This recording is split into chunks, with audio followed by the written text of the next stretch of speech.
Good afternoon, students. I want to talk to you guys today about a topic that I believe is much necessary in today's day and age, and that is the differentiation between sex, gender, and sexual orientation. Now, you see, we understand what sex is very much.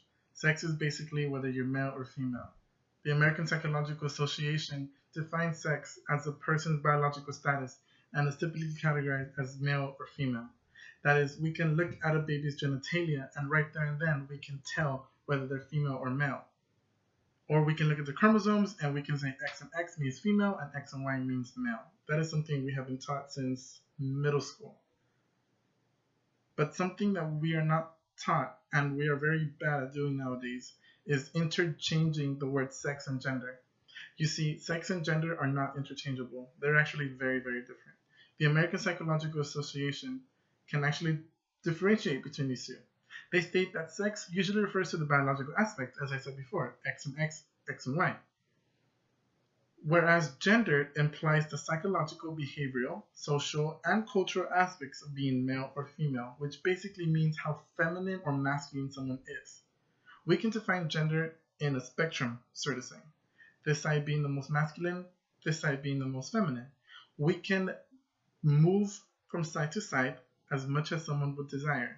Sometimes people like to stay on one side, sometimes people like to stay on the other side.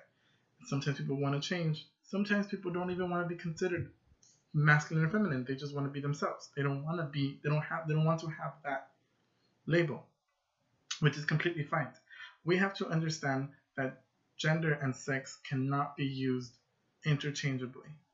And I'm sure we're mostly aware how gender nowadays is viewed in a very bad light. Meaning that a lot of people tend to say that if you want to identify as a different gender, whether it be demigender, bigender, gender fluid, they want to be special and they want to be different, but that's not the case. That's who they are. And we have to accept that. And by calling them these names, how they just want to have attention, that's not accepting them.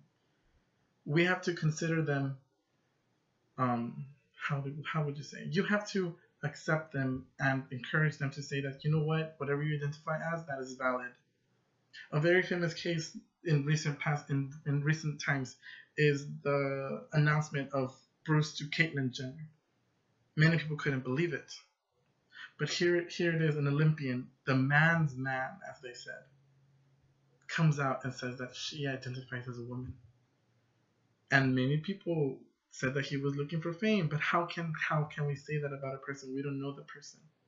So we have to take their word and understand and accept them. Now, I said we wanted to identify sex, gender, and sexual orientation. We said sex and gender cannot be used interchangeably, and sexual orientation much less. You see, sexual orientation as defined by the American Psychological Association is a component of identity that includes a person's sexual and emotional attraction to another person, meaning that sexual orientation and gender don't always mix. Let me explain by what I mean by that. Many people have the idea that if you're a gay man, you want to become a woman, meaning that you want to change gender, but that's not the case. There are many gay men that consider themselves cisgender, meaning that their sex and gender are actually aligned and they're together. So just because you're a gay man doesn't mean you want to be a woman. So again, we have to understand that sexual orientation and gender don't always go together. Just because you're gay doesn't mean you want to be a woman. Just because you're a lesbian doesn't mean you want to be a man. It's completely different. And I think nowadays is the time that we need to accept and understand most of these people. We need to accept and educate ourselves over such topics. Thank you very much.